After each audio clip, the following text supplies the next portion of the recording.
Hey. Alright guys. Ang dami na naman tayo ayusing items. Alang katapos ang gawain.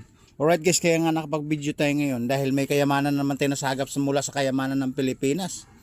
Alright. Nakita niyo ba na sa sako na to? Nako. Ito na naman tayo. Ayan guys, ibubuhos ko kasi kagabi pa lang to guys Kasama yung yung pangburakay na shooting umbrella. Alright, may na shooting umbrella. Ayan, kasama po yan. Ibubuhos po natin. Ay. Good. Wow. Okay guys, una to. Ito yung LC ng LC ng carburetor ng Titanic Alright, ito yun. Kaso nga lang nalunod na nga yung bumagsak na nga sa Pacific Ocean yung bumangga sa iceberg. Alright. Nalalaman naman kayo sa akin. Tapos guys, ang mahalaga. Wow, galante. Ang kayamanan ng Pilipinas guys. Magkano po ito magbinili sa Shopee. Yung makinang-kinang, mabibigat sigot. May 3 kilo. Anong tawag nito? Kawali. Okay, so tingnan mo. Uy, magagamit ito sa pagluluto. Pwede. Hindi po pwede sa nito. Akin na lang ito. Alright. Ayun. Okay, so may kasama pang holding pole from hagdanan. Hindi ko na English ng hagdanan. Hindi ko natatandaan Alright. Tapos may kasamang pambulalo na naman to. Alright. Ang daming kaldero. Wow. Yay.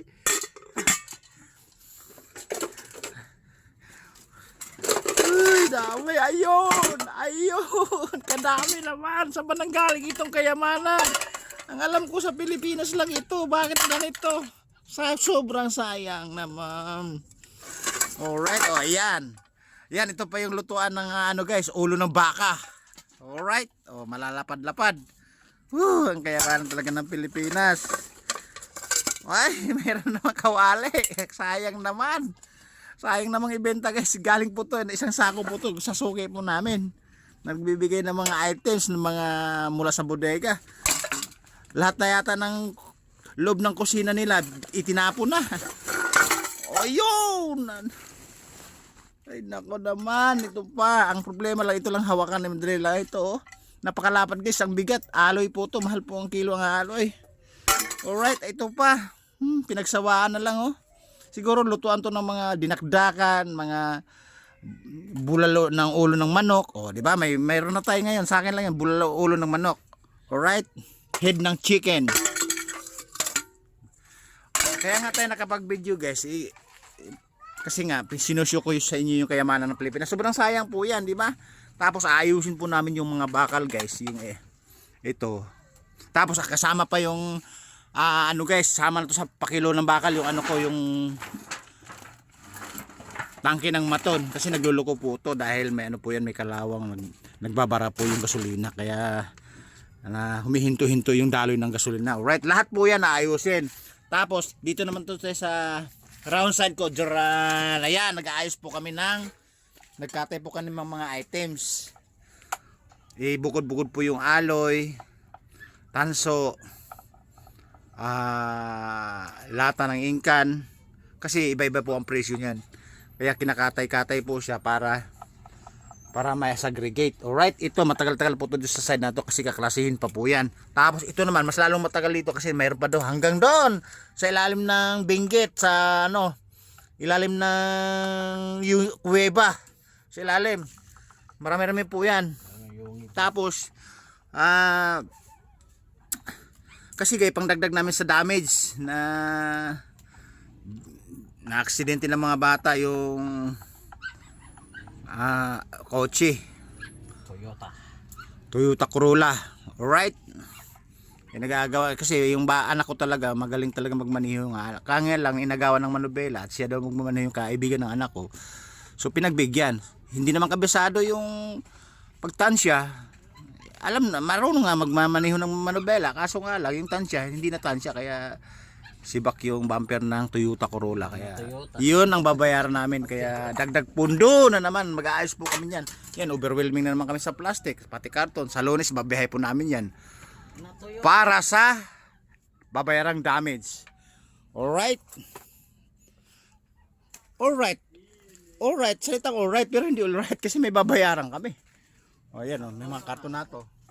Ito guys, sa Lunes, ibibenta naman yung lata, ingkan naman. Ito mga ingkan po to, like this oh. Oh, yan, mga beer. Tapos lata ng coke, lata ng soft drinks. Alright.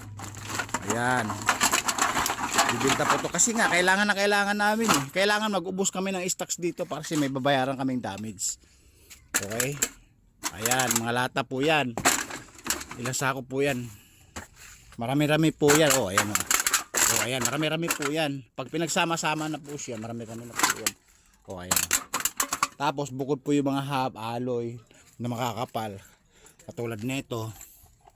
Bubukod po yan kasi iba-iba po ang presyo na. Marami po ang kakatayin dito sa ilalim guys oh. Kasi nga, again nga magbabayad ng damage. Ayan, marami po sa ilalim oh. Dahil dito sa ilalim din meron pa din dito. Hindi na magagalaw iba dito, hindi halos kalahati lang magagalaw niyan. Okay? Balik tayo sa kayamanan ng Pilipinas, guys. Ayan oh. Again, mayroon pa yung makinabangan daw yung iba nito, papakilo na lang po ito. Yung, siguro may makukuha ko 2, 3. Okay na yan, basta may tabi ako. Katulad nito, buong buo guys oh. Walang tulak kabigin oh. Katulad nito. Pure alloy na may stainless steel. Alright. Oh, may tatak pa oh. Grego from Germany. Ayan, imported pa pala to. Grego from Germany, may kaldero. Hindi ko alam kung sa Pilipinas lang to. Baka sa ibang bansa dito. Alright guys, pag may kayamanan uli na tayo mahagilap din sa labas na hindi pa naayos yung mga ibang items. Ayan, hindi pa naayos. Ayan, sa maton, sa bisikleta, at saka sa trolley. Pag may kayamanan po dyan na mas mahagilap natin o masilayan ko, itatabi ko naman tapos muli isi-share ko sa inyo. Alright? Yun lang guys. Kaya nag-ayos kami kasi may babayaran po kaming damage. About 4 wheels. Alright? Kaya nga pawis na pawis ako guys. Oh, kita nyo na. Yun lang guys. Pinakita ko lang yung kayamanan ng Pilipinas at pag-ayos namin ng mga items para dagdag pundo at may babayaran po kaming damage. Alright? Babu! Woo! Damage pa more.